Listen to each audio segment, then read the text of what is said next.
Great. I am excited to have for our 2022 municipal election series, Mark Marissen on the Coastal Front. He is our first guest at looking at who is wanting to run as mayor of Vancouver this fall.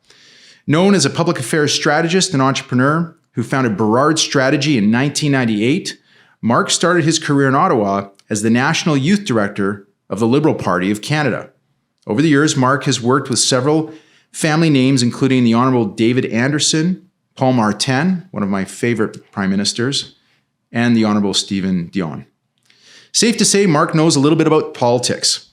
Some of Mark's achievements include delivering on major transit investments such as the Canada Line, the Millennial Line, and the Evergreen Line, effectively waging a campaign for West Coast Express to reduce the CPR track rates, helping Vancouver Airport achieve rent equity with the Montreal and Toronto airports, saving up to $1 billion over 40 years, and successfully reversing planned cuts of up to 85% in funding for grassroots arts communities. With this much experience, it's no wonder Mark has created a bit of a reputation for himself with nicknames like West Coast Power Player, and he even landed himself as one of 5 of British Columbia's worth watching list, according to the Vancouver Sun. On today's show, we'll ask the obvious question, why do you want to become mayor of Vancouver, and explore key topics impacting our city today. Thanks for being on the show, Mark. Well, thank you. Well, you're asking me why I want to run for mayor of Vancouver, why I am running for mayor of Vancouver. It's because I see that we're at a very significant point in our history, especially when it comes to the housing crisis. And I got heavily involved last election. It kind of drank from a fire hose about these issues around housing, and saw that we've got a city hall that's paralyzed when it comes to dealing with this issue, because we basically have to adapt ourselves to the new realities of what's happening in the world around us. Okay, well, that's a good intro. So for those listeners, just to give a sort of a layout of what we're going to go over here, we're going to give Mark about 5 minutes to talk about himself, his background, why he sees himself as being mayor, what caused you to get there, and talk about your party, Progress Vancouver. Then we're going to go into some issues around City Hall. And we're going to talk about housing development and getting into hot issues such as the overdose crisis, doing business in Vancouver. And then finally, we're going to finish off with our round of what we call our real citizen concerns. This will be a little bit faster paced, talking about a variety of topics that are near and dear to hearts of many Vancouverites. So let's start, Mark, with you wanting to become mayor. Talk us through the moment that kind of came to fruition. Was it a sort of an overnight event, or was it over a period of months? And what kind of got you to the point of solidifying the decision to run for mayor? Well, one of the things is that I've worked in politics my whole life, and I've helped people get elected, and I was married to a politician, and sort of I've been in political life my whole life. But the one thing I never had the guts to do before was to go and run myself. And that's where the true accountability is in politics. And I love campaigning, and I love talking to voters and strangers on the street. And getting that opportunity it might make me a little bit strange, but I really do. What I normally would do when I'd be seeing an election campaign like this coming up is I'd go out there and try to recruit somebody to run. And then I realized, I've recruited a lot of people to run for office before, and you agree with half the things they do, or maybe even 3/4 of the things they do, but you're not the one that's putting the name on the line. And I now am putting my name on the line, and I just think that's probably the best way that I can contribute. And I think that I could do a very good job. And when did that moment come to you? Like, when was there a conversation with you and your network, your family, your friends? Yes, no, it was actually watching Kennedy Stewart, our current mayor.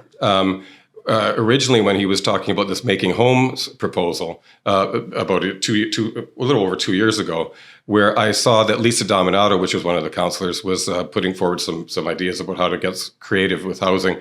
And he punted the whole thing by coming up with a bunch of amendments, and the whole thing was defeated. And then he put out a fundraising appeal the next day, asking for money because he'd lost this vote. And I said to myself, I've got to run. Okay. I can't be supporting this guy. Okay. Wow. That's a good insight. Yeah. Yeah.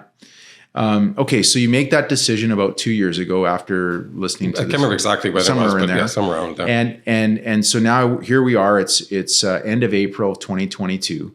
Yeah. And you've got a party called Progress Vancouver. Yes. Fill us in a little bit on that party, and will you be running a full slate? During the last election, at about 100 days before the election, a new political party was created called Yes Vancouver. And it was I think it's the first political party in Canada, maybe even, I don't know, the world, I don't know, municipally, that was dedicated to a pro-housing agenda where we need to build more housing. Because traditionally, municipal politicians have been very afraid of being pro-building of housing. They've been usually catered to the NIMBYs. But we got into a situation where things are quite different than they used to be. And the candidate that ran for Yes Vancouver last time, he was going to run for the NPA, and there's a whole big fight internally. That party was created 100 days before the election. It got 5% of the vote, but it definitely got some ideas out there and got a good platform out there. Since then, a lot more work has been done, and it was clear that calling it Yes Vancouver wasn't going to really work because some voters got confused and thought maybe this was a referendum campaign or something we had to vote yes or no on. And so Progress, a bit of a branding issue. Maybe. So we rebranded it to Progress Vancouver. Okay. And very deliberately called Progress rather than Progressive, because by calling it Progress, it's about the delivering on the progress that we need to make rather than trying to judge whether or not somebody is deemed progressive or not. Okay, that's helpful. And who was the candidate that ran under? That was Hector Bremner last time. Okay, gotcha. Okay. And so fill us in a little more about Progress Vancouver then. Are you planning to have a full slate? Is it just you running as mayor? We are planning on running a team. We will be choosing that team a little later this year. I know that all the other parties are doing it earlier. What we really want to see is who's emerging that's running from the various parties, because there may be some people that we would like to work with, and we've got to work across partisan lines in order to get things accomplished. If we start dividing up the vote to a point where we get people that we don't want elected because of it, that's not such a good idea. So. Okay. Kind of leads to an analogy of vote splitting, it sounds like. Right. Okay. Do you believe in vote splitting? You believe that's a real thing? It's a tough one, especially when you're talking about such low voter turnout as you get in a municipal election, because if you work very hard to deliver a vote that may not have voted in the past, it's easier to do that with such a low voter turnout that if you just focus on who's already voting, you're not going to get that far. You've got to find new voters to join you. Yeah, that's very true. I mean, it seems like a lot of successful municipal election campaigns come down to just getting people out and voting on your behalf. Yes. Yeah. I think the last election was between the two mayors, between Kennedy Stewart and Ken Sim, was like decided by less than 1,000 votes. Yes, it was. In a city of like almost a million people. Yeah, and only about a third of the people voted. Yeah, incredible. Do you think we'll get better numbers this October? I hope so. I mean, I'm going to be working hard at it. Yeah, okay. But it's a challenge, and it's very important. People need to know that this is going to be a very important election. Yeah, absolutely. Okay, well, let's spend some time talking about City Hall. I know it's important to you. It sure is important to me. I want to start with working together. It's to me, it's clear that the current city council and mayor are very dysfunctional. They just cannot seem to work together. I don't know if you have the same opinion or not. I couldn't agree with you more. And I think part of the problem is that I put a lot of the blame at the foot of the mayor.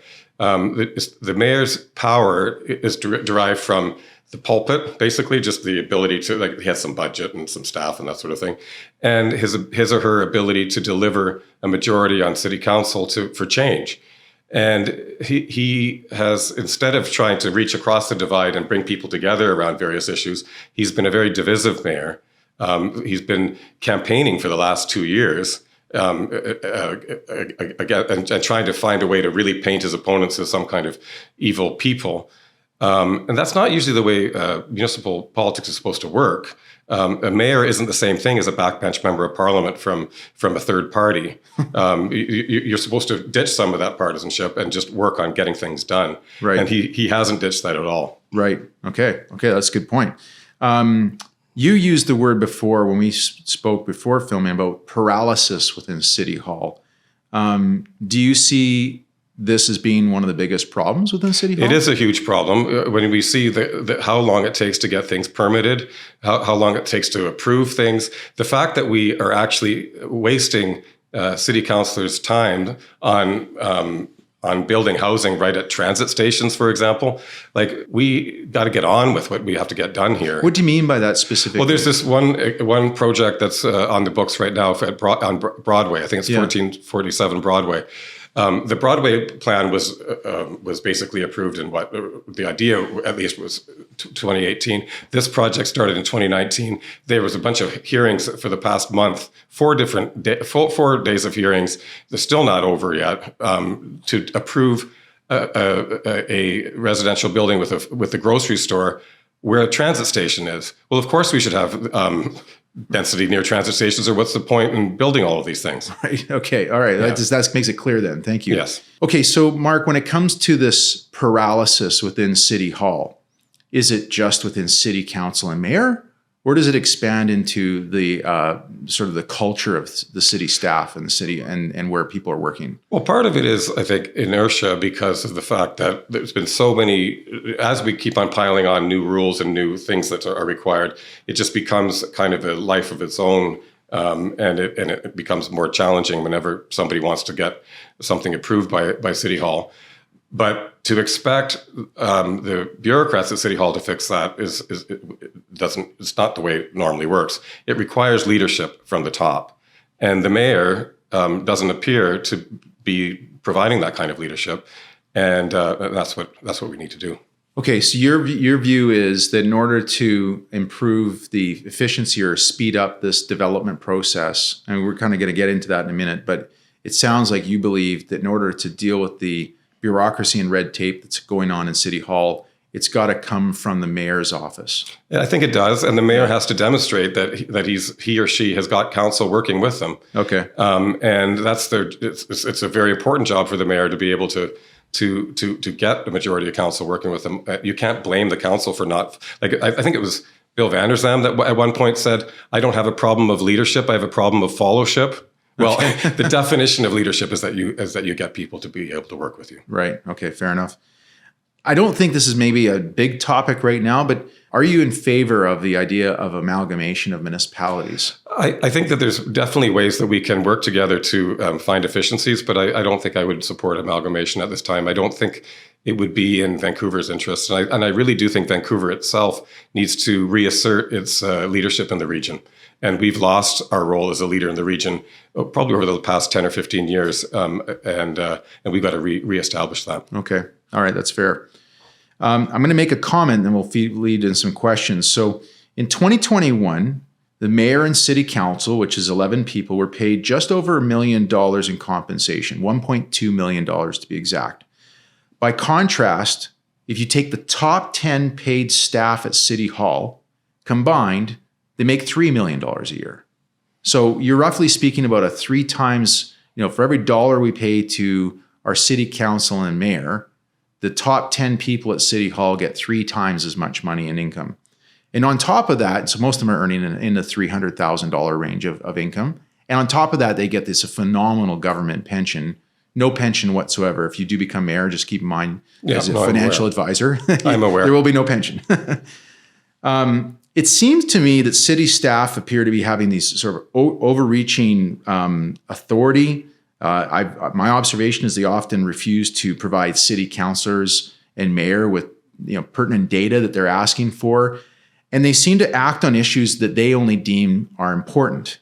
There seems to be almost no accountability to the public within the sort of high-ranking staff within City Hall. This is my view. What is your view of the role of the city manager and staff? Well, the thing to remember is that the mayors in the United States are essentially like, at the same time, almost like a city manager. They can unilaterally hire and fire people and that sort of thing. The mayor can't do that in Canada. And so again, as I was talking about earlier, the mayor's power really derives from much more like soft power, being able to demonstrate that they can deliver the council and that they can that they speak eloquently for the city. if I do become mayor, I would be holding these folks very accountable. But to suggest that they should be paid less, I don't know. I'd have to think about that because. No, I'm not actually suggesting they should be paid less. That's not what I'm suggesting. Okay. What I'm saying is to just give the listeners a contrast. Like everybody thinks that the politicians are paid all this money. Right. And in reality, if you take the top 10 people at City Hall, they're not the mayor and council that are highest paid. Yeah. In fact, there's something close to, I think, almost 100 people that work at City Hall. They get paid more than the mayor and city council. Yes. And don't work nearly the hours that the city council and mayor work. And so what I'm saying, and I think to attract good talent, you need to pay well. I think these people at $300,000 a year, I think these people are being paid very well. My question is, how do we make them more accountable? You just said a minute ago, you will make them accountable. How do you do that? Especially considering you also pointed out the fact that I believe the only person you can hire and fire is the city manager. I think everybody else kind of falls under that city manager and it's made internally. So the question isn't about paying them less. It's more about for what we're paying these people, how do we get more out of them? Well, I think it's just building really strong relationships with everybody that you work with. If it's any kind of organization and if it's not working, you find new people, essentially. Okay. Right. On that note, Paul Mokry is the city manager. It's very custom that a lot of times when a new mayor comes in, they often fire the city manager and hire someone that they think is going to be more aligned with their views and principles. Would you fire Paul Mokry? That's a hypothetical question that I just couldn't address right now. Okay, fair enough. Let's jump to mayor expenses. Okay, Kennedy Stewart spent nearly $800,000 last year on discretionary expenses. Nearly all of this was to pay for his own internal political staff. Just to be clear, these people were paid to be able to help him with his campaign. And he gets this every year, not just the first year. And he's not the first one. Mayor Gregor Robertson was one who I believe brought this into City Hall in the first place. But $800,000 a year of discretionary spending by the mayor. Contrast that with the 10 city councilors who combined spending of discretionary spending was less than $100,000. Do you believe local taxpayers should be fronting the bill for an incumbent mayor's political campaign? No, but I do think that having staff for the mayor and for the councillors is important, especially if you do want to have accountability with the rest of the city hall, because you need that heft in order to get things done. The way that he's spending that money, I would spend it differently, and it wouldn't be spent on getting reelected. It would be spent on making sure that we can deliver on the things that we talked about in the election campaign. Okay. And Mark, just to be clear, there is paid city staff that work for him as well, but this is discretionary. And those people, it's about $600,000, I think, when we ran the FOI on that, is just for political staff. See, I would like to, if I was spending that $600,000, I'd be wanting to spend it very strategically to make sure that the things that we're talking about get done. Okay. All right. Good answer. Next question, follow up to that. Would you reduce or eliminate this discretionary spending item? I don't think I would, no. Okay, you'd keep it. Yeah. Okay, let's jump now to housing and development. And I know this is an important issue for you, as you highlighted earlier. Every politician seems to know how to fix this housing crisis. You got a smile on your face, so I'm sure you do too. If only given the chance, they're going to fix this. So my first question is, how is your approach going to be different than what we've seen from previous mayors?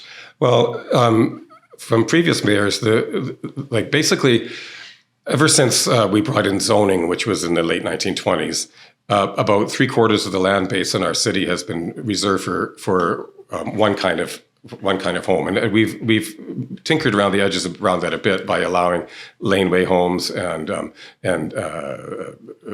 basement suites and that sort of thing. But still, on that same amount of land, townhouses and apartment buildings are still illegal. And they're still illegal today when housing prices are astronomically higher than they were only 20 years ago or 10 years ago. And so what do you mean by illegal? Well, you have to, illegal is a strong word, but you have to go to council in order to change. You have to get. Oh, I see. So what you're saying, you've got a neighborhood with a bunch of single family homes. You can't just assembly lot, get an assembly of the lots and then just convert them. You have to rezone and go through that whole process. Is that what you're talking about? Yes, and this wasn't the case prior to the 1929, right? Okay.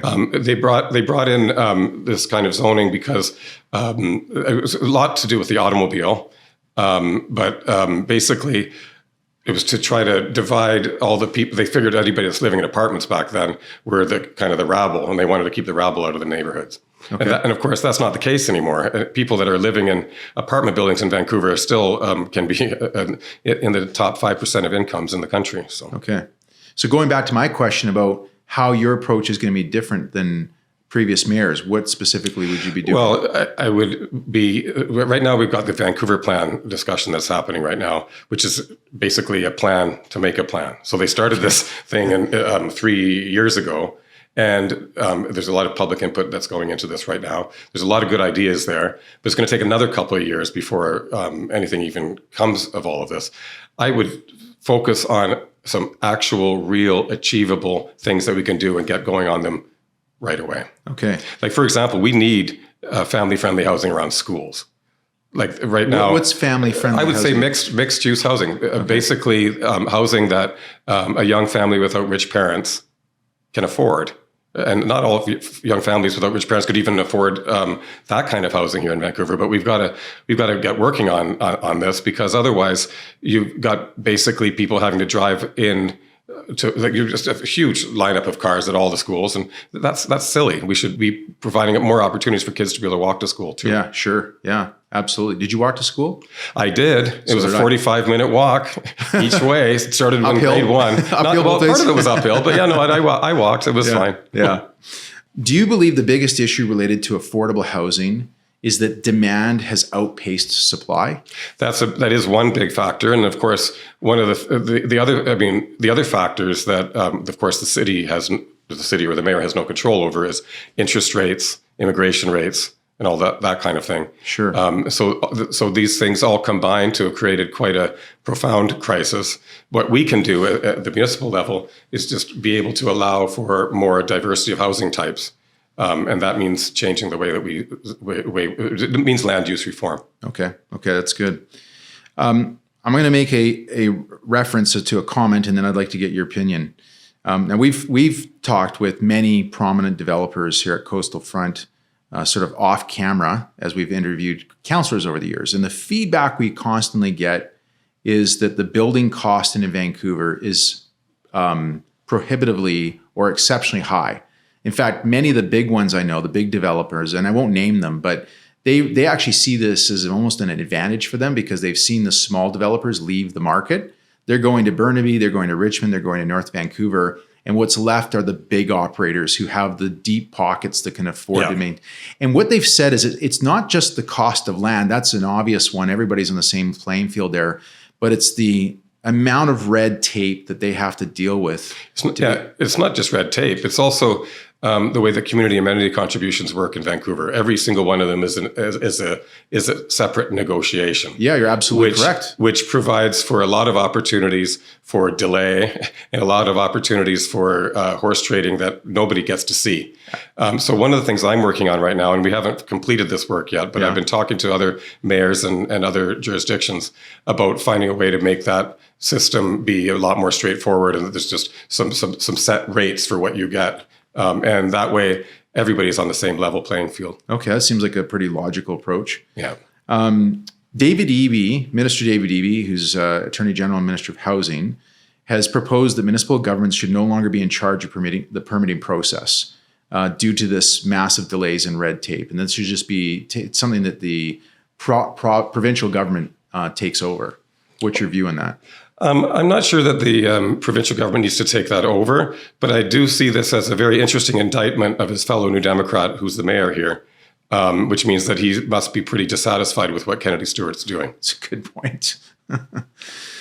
Okay, so Mark, just to finish off around the world of housing and development, the Broadway plan, in theory, it offers a great opportunity on ways in which Vancouver can do development, but there's a real challenge here of balancing displacing existing people who are living in maybe low-rise apartment buildings that are 40, 50 years old, to replace those with much larger high-rises that can, in theory, house a lot more people, but those who were living in that area are displaced because maybe they can't afford the rents once the new properties are completed. So how do you balance those two? I think there's a couple of ways. One of the things is to remember is that as we were talking about earlier, on most of the residential land in Vancouver, you can't build apartment buildings. So then the amount of competition for that small amount of land where you can build apartment buildings means that they start cannibalizing each other. Right. So if we can expand the areas where you can build apartment buildings, that would actually help a lot with this displacement issue. The other thing is to just look at best practices in other cities where there's been, at certain points, moratorium on displacement, finding ways to make sure that people are assisted if they do need to move, and to really demand a good chunk of affordable housing within these projects. Okay, great. I'd like to switch now to a few other hot topics that a lot of people in Vancouver, it's near and dear to their hearts. The first one being on the overdose crisis.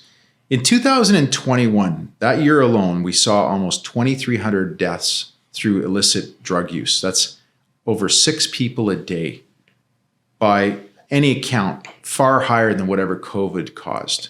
So my first question for you, Mark, is why are we not treating this overdose crisis with the same level of energy and resources that we did with the COVID-19 pandemic? This is my question, actually, that I've been asking, and I think that we need to treat it with the same kind of urgency and seriousness, and it doesn't seem to be getting any better anytime soon.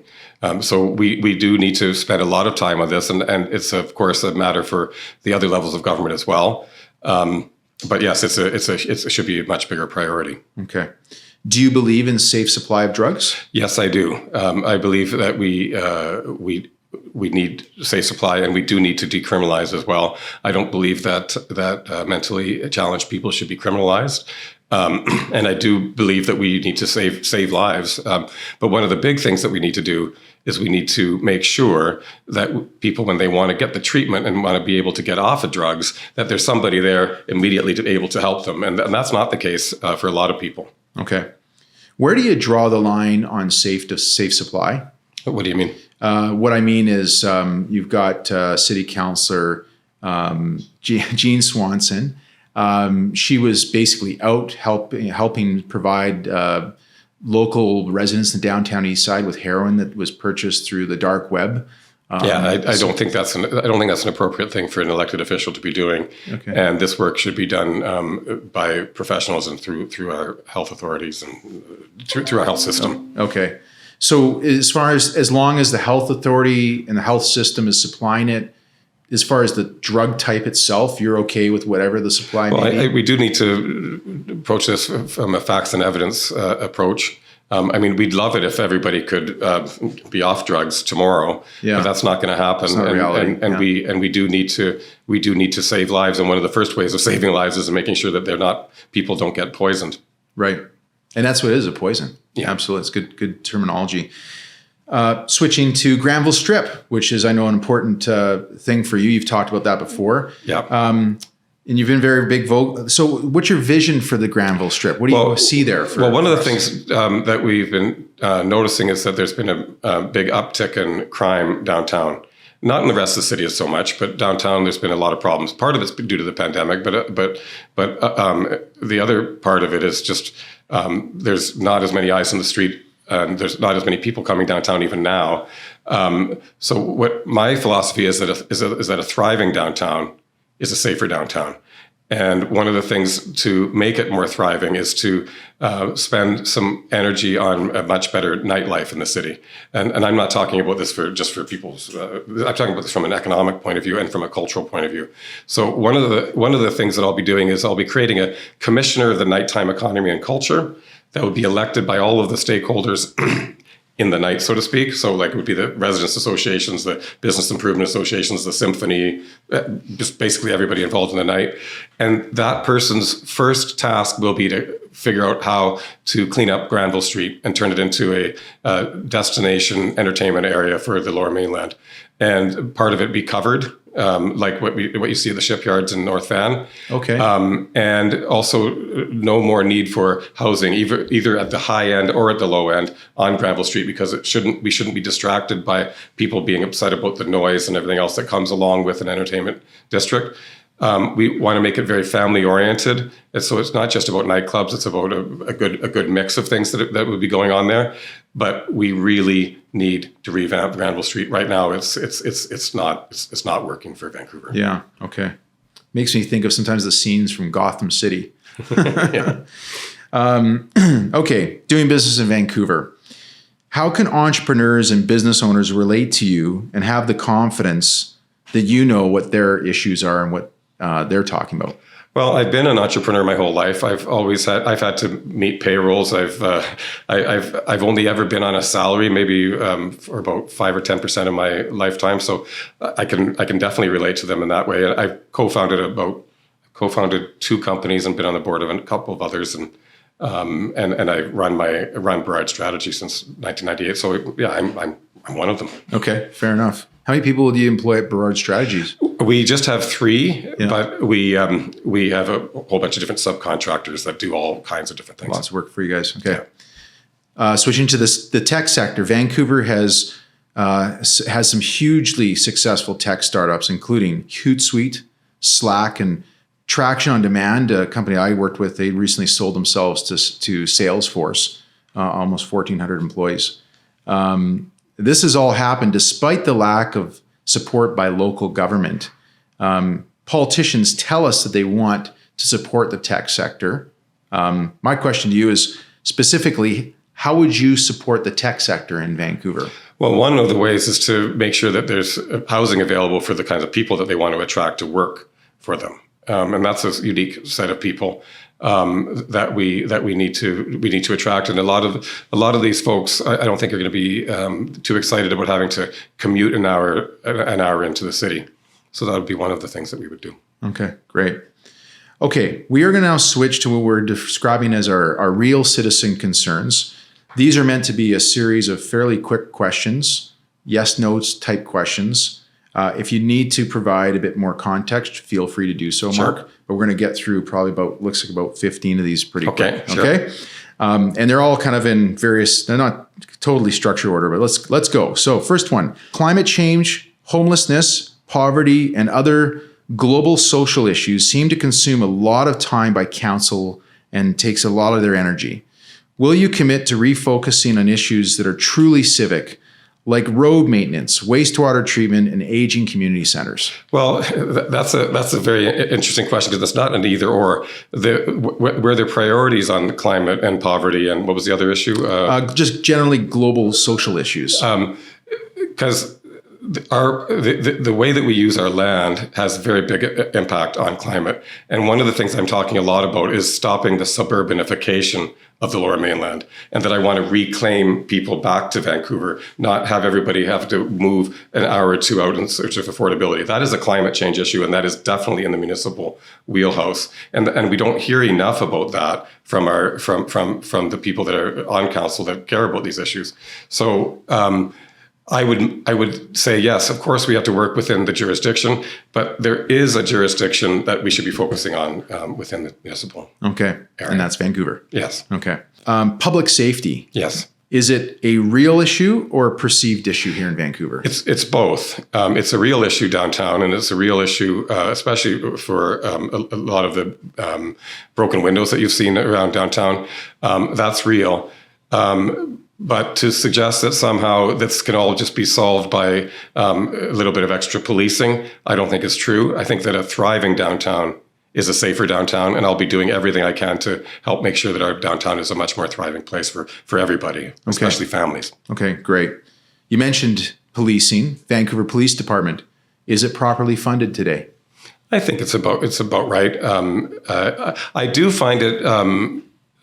I understand why it works the way that it does, but it is strange that the Vancouver City Council doesn't have full control over the budget of the Vancouver Police. But I do understand the background of all that. Okay. Also continuing with the Vancouver Police Department, not on funding, but on sort of social issues, how would you grade them as far as their inclusiveness, bearing in mind issues like race, gender, and culture? Well, there are a lot of challenges that they have to address, and we are in a very multicultural city, and we have to always be vigilant to make sure that we treat everybody with equal dignity. And I think the police are working very hard in that regard, but there's always examples where they fall short, and I think they just have to be really vigilant. If you had to give them a grade, what grade would you give them? I don't want to give them a grade. I think I'll wait and see if I'm elected and I'm the chair of the police board. Perhaps at some point they'll get some kind of a grade. Okay, I already asked you the safe supply question. Let's jump to taxes, Mark. Yeah. Residential property tax. Would you increase it, decrease it, or leave it where it is? Well, it really depends on how much value of houses gets to. But I do support the idea of examining some progressive options at the high end. Like if it's a house that's $10 million or more, I'm sure that people can contribute a bit more to the city's finances. Everyone else, I think that we've got to hold the line as much as we can. Okay, so you wouldn't increase it necessarily, but you're definitely not going to decrease it? Not going to decrease it, and definitely look at some progressive options around how we do this. Okay, kind of fits with Progress Vancouver. Yes. Empty homes tax. It's proposed by the current mayor to increase it to 5%. Would you increase it to 5%, keep it the same, or get rid of it? If it's truly an empty home, and I think that there's some examples where it's not really an empty home in the way that they're talking about. So I think we have to get more clearly into the definition of what that is, and then I support it. But I do know that there are people that are captured by this that shouldn't be captured by it. Yeah, you're absolutely right. I have a family friend of ours who's they've artificially, in a sense, had to rent out their place because it's taking them so long to get a permit approval to build their home. And so they've had to rent it out. And now they've got this problem that when they want to finally get the renter out, how do they get them out? So they're a local tax paying family, just want to build a house. Yeah. How would you save money for local taxpayers? I think what there needs to be the minute that the new mayor and council gets in is just to do a full review on expenditures and how we're taxing and what we're doing, and until we do that, it's pretty tough to say. Okay. Vancouver's had this what I call 25-cent cup fiasco. Yes. The cup fee, which to me is a massive cash grab for the big three coffee makers, which are Starbucks, Tim Hortons, and McDonald's. That's my view. Would you keep it or scrap it? I'd like to find a way to make it go into the right coffers so that it actually does something about this issue. I think that would be great. And in the meantime, I try to get my coffee as much as possible. I have it in the Starbucks in the real mug. Yeah, saves myself 25 cents. Good for you. Okay. This new outdoor patio license platform that's been proposed. Do you feel it's too costly, running around $6,000 to $20,000 just for approval, or is it fair? Well, there seems to be costs like this for everything. When people are trying to get through this whole permitting process just to build housing, for example, it's added tens of thousands of dollars to the cost of a condo. This sounds like the same thing with the patios. The idea of getting more patios out there is fantastic. If these kinds of fees are going to prevent people from doing so, then we've kind of lost the plot here. Okay, great. 2030 Olympics. Do you support it or not?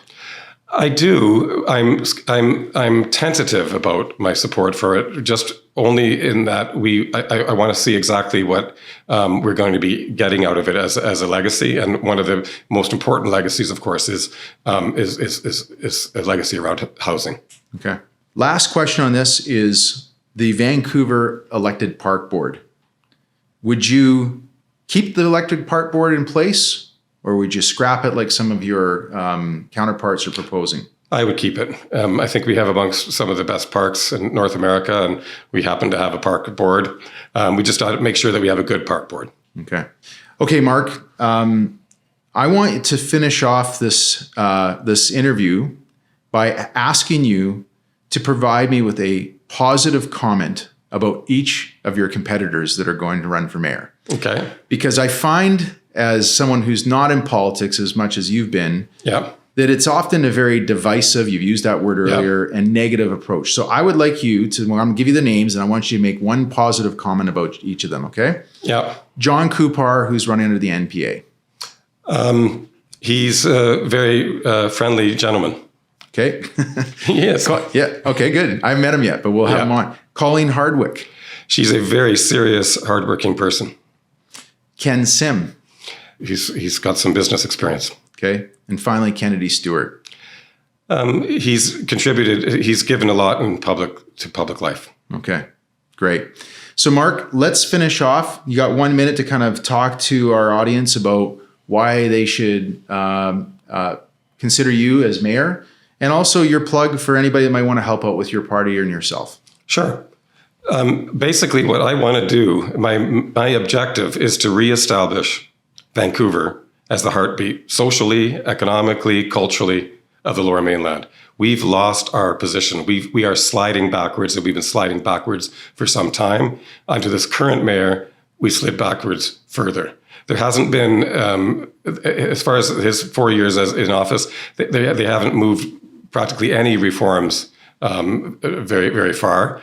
We have to look to next mandate to see if there's any movement on some of these things. We've just got to be a lot more urgent about what's going on here. Okay, great.